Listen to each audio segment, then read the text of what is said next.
शेतकऱ्यांच्या कर्जमाफीसाठी सरकारने समिती नेमण्याची घोषणा केली।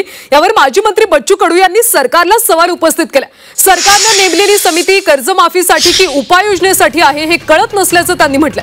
त्यामुळे येत्या 24 तारखेला राज्यभर चक्काजाम आंदोलन होणारच अशी भूमिका बच्चू कडू यांनी घेतली।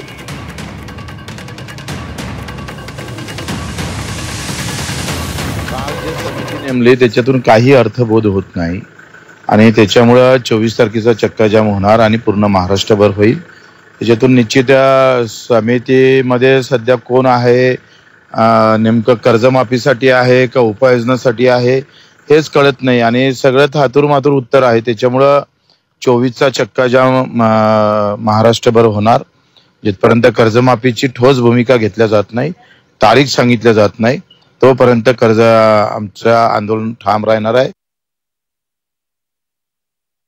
माझी विनंती आहे की त्यांनी हे सांगितलं होतं की तुम्ही एक समिती तयार करा, उच्चस्तरीय समिती करा आणि उच्चस्तरीय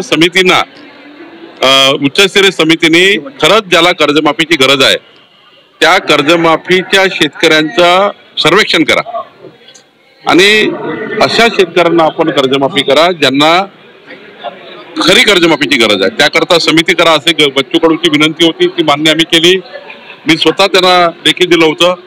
त्यामुळे आता ही समिती या समितीने कामाला सुरुवात केली आहे।